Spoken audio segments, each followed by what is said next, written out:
How do you keep a dating show going when you're not dating? Hmm? What you don't ever do is let no monkey stop no show. And so, just because of that, I'm just going to tell you straight out, if you're here for an update, you're not going to get one because there isn't one.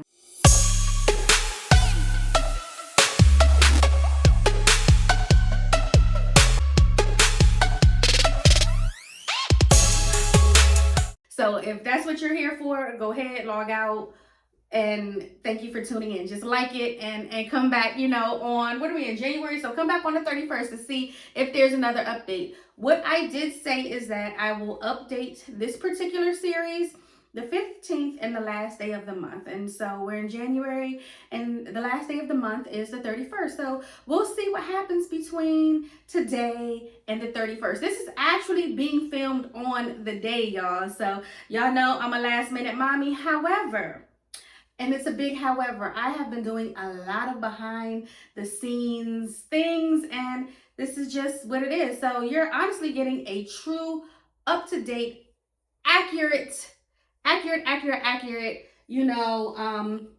envision in my life. So I do want to say you have to start getting creative when there's no particular fucking updates. So I just wanted to shout out, I went on a little side quest, and it's always necessary, as my homeboy calls it, to get your oil changed. And what he, and now I mean by that, is your panels, your STDs, your STIs, and all of the things. Go get all of the blood work and vaginal swabs and rectal swabs and all of that kind of stuff done, which is so funny because that's what's on this paper. So I found a clinic, and I think that's very important to talk about testing when you're out here single, out here dating. If you paid attention to other episodes, when you have somebody that you've been with 15 years, right? You can answer in the comments, do you think that we're using condoms? What do you think? Is it a very strict fucking program around here, or am I lenient? You'll never know.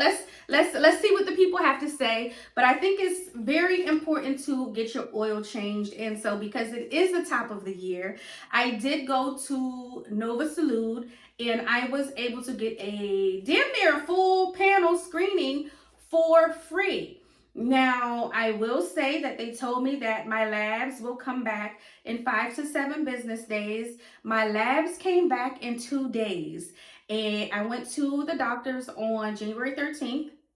My labs, this is something I gotta read off. My labs came back early this morning, like 4 or 5 o'clock this morning.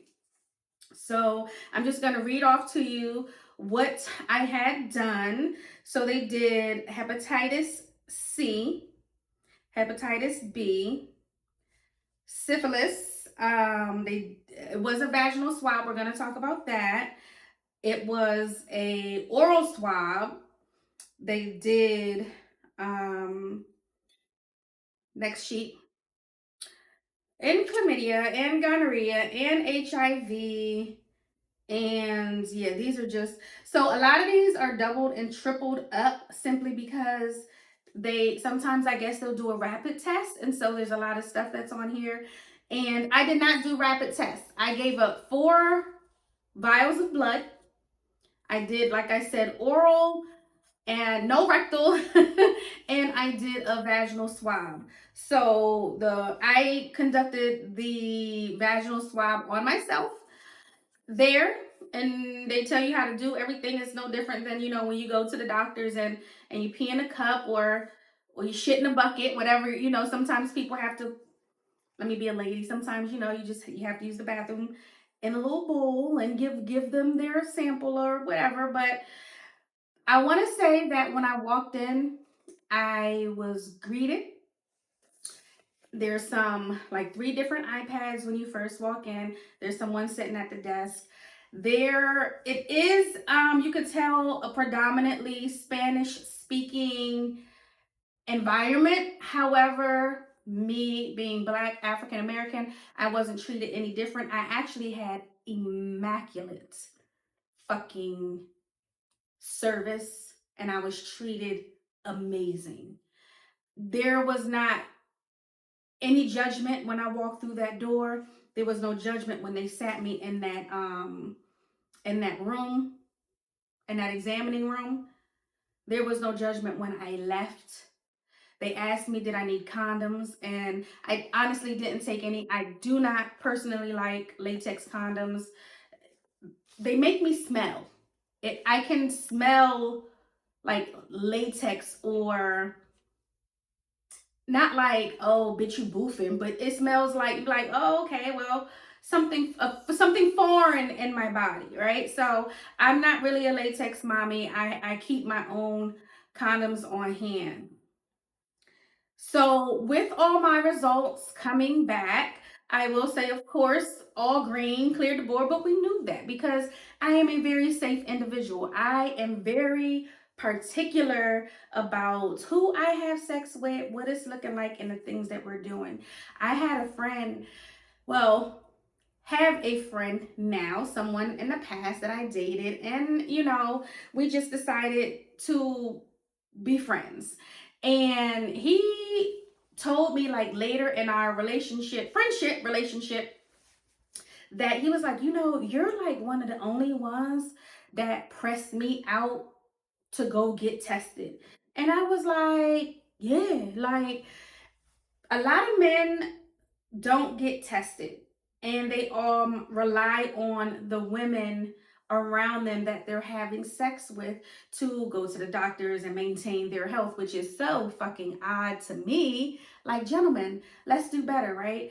And I just, I'm very I don't want to die from something that was preventable. Does that make sense? I also don't want to carry like a secret scarlet letter on me. I don't think I know there are medications now to the point where your HIV status can be undetectable.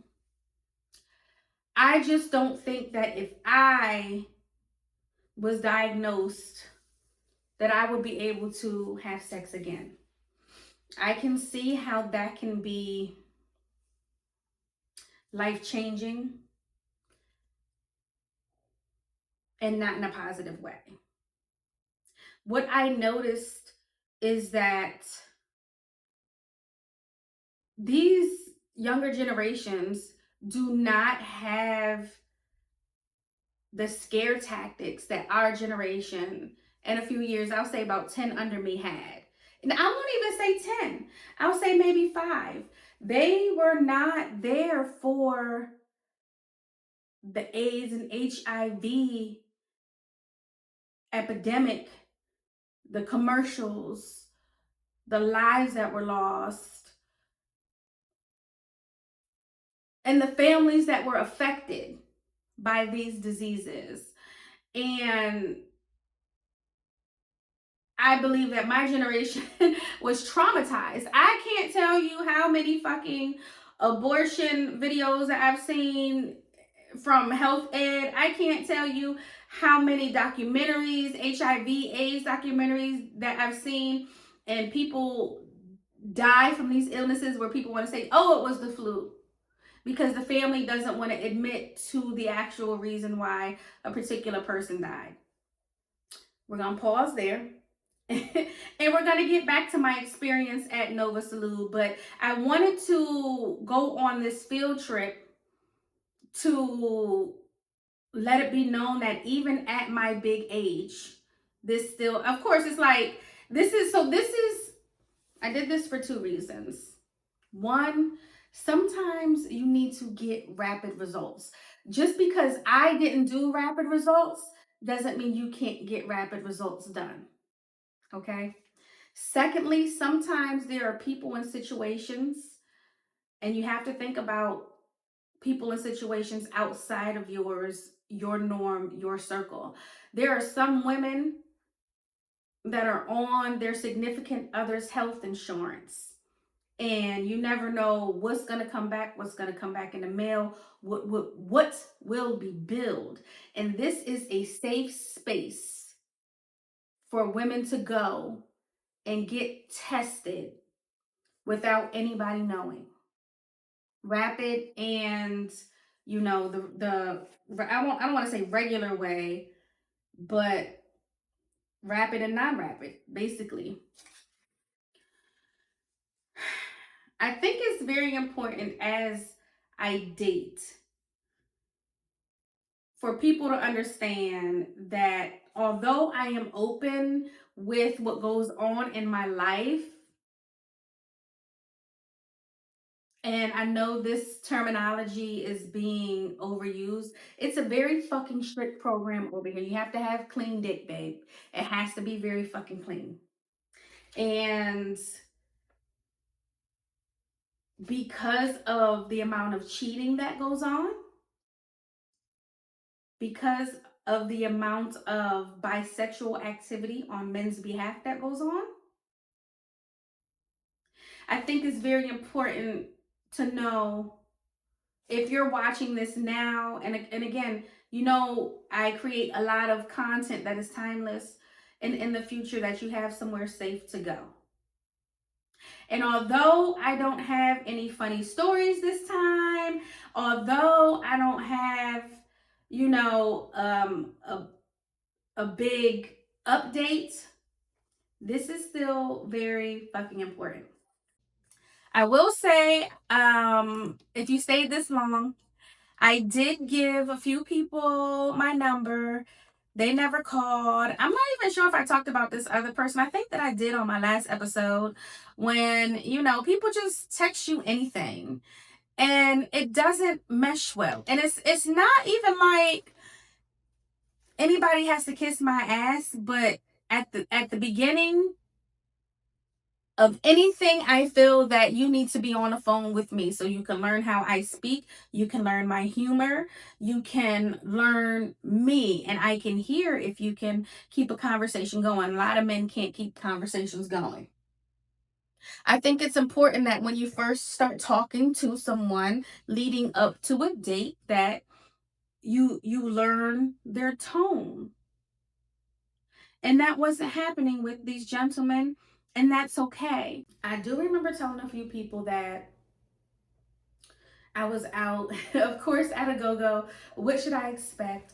But this man was like, I had on my fur because it's the wintertime and my glasses grieving real bad. And the reason why I had my glasses on is because I didn't have any lashes on. And he was like, are you a celebrity? I was like, no, I'm not a celebrity. He was like, yes, you are. And he unzipped his jacket. He was like, sign my chest. And it was so odd. And it was like, I was taken aback. I played along. I signed his chest with my finger or whatever. But he asked for my number. I said, no. Let's talk about this. I didn't want to give him my number. It was just an odd interaction, but I was like, no. So my homegirl that I was with, we went, sat down, you know, halftime or whatever. We're chitting and chatting. You know, the girl loves to chit and chat. And he came back to where we were, like at the back of the restaurant, back of the establishment. And he kept trying to talk to me. He was like, I want your number. I want your number. At this point, I'm looking around to see, where are the men that I know in here, right? Because now I'm uncomfortable. I told you no once in the front of the venue. I came to the back of the venue, talking to my homegirl, and now you're pressing me out to get my number. I didn't feel safe, but I gave him my number because he's like, and I'm calling you right now. In that moment, I did not feel safe. In that moment, and I blocked him for sure. When the number came through, blocked.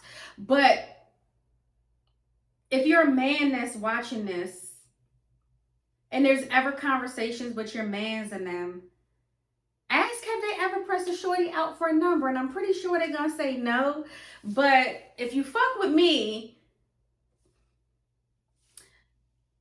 let it be known to your sons, your nephews, the next up and coming generation, the people that you may, you know, mentor or coach, that when a woman doesn't want to give you her number, don't press her out for that, right? Because I've talked to a few gentlemen and I'm like, well, how did you learn how to date? And these gentlemen are like, well, from TV, from this or that. And nobody is truly teaching the next generation of men how to date. They're just going off the whim. And that's why a lot of men don't know how to plan dates and don't know how to be considerate and generous and treat women so nice and kind, because those mean two different things, because no one's teaching them. And I think that's very important when dating. I know I have older cousins that to this day that are younger than me. When I walk outside to my car at night, they walk with me to my car. They carry my stuff to the car. They teach my daughter, hey, if a man, age appropriate stuff. If a man doesn't hold the door open for you, that's not something that we're gonna do. You don't teach that. If a man doesn't make you walk on the inside, da da da da. So they teach her age appropriate things. And because my family does that, I expect that from other people's families, but that's not a world that we live in. That's not what's being passed down in other people's homes. Very short episode, y'all. I just wanted to let y'all know that there are resources out here. They did have lots of condoms. They had so many booklets, so many options on different medications. If you had insurance, they were willing to send the prescription to your preferred pharmacy. If you didn't have insurance, they gave you the resources. They had the good RX cards in there. And what they're basically trying to do is make sure that their community is clean. And I appreciate that as someone that is 40 and over, 42, dating, right? Because if we want to talk about it, we could really talk about it. Like, I might, what is it when you have sex with someone? And I appreciate y'all if y'all put everything in the comments, right? And you give someone head, that's unprotected sex, unless you are doing that with a dental dam and a condom, right? And or a condom. So do you give someone unprotected head and then put on a condom? Does that defeat the purpose? Right? So the moral of this entire episode basically is wrap that shit up. Wrap it up and be responsible with your health. And if you do happen to come back positive, let the nurses and them know who you're having sex with, so they can call them. So it is fair to those people for them to get treated. Because I know people in real life who have had a disease, I'll say infection, not a disease, an infection, because now everything used to be classified as an STD. Now words definitely mean things, and a lot of things are just infections because they can be cured. Who had infections so long that they are infertile. Because a lot of these things on a lot of these, tests or infections don't always carry a symptom. That's just my PSA, y'all. I want y'all to know that although I am out here dating, I'm very safe. And this is just another episode of Life, Lust, and Lies. It's part of the life part, y'all. So we're going to see. I go out today with the friends, and we're going to see what the rest of the month brings. Well, let's cross our fingers. And if you have anybody that you think that I should go out on a date with, that you would like to set me up with, let's do that, because Valentine's Day is coming up. I can't wait for Valentine's Day. Email me at Bella, BellaThagawd.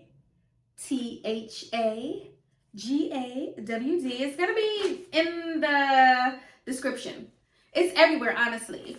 Email me and say you have somebody for me. I am taking all of the dates. All right, y'all. Until next time, it's your girl Bella with Life, Lust, and Lies 2.0, because this This is just about my dating life. Peace.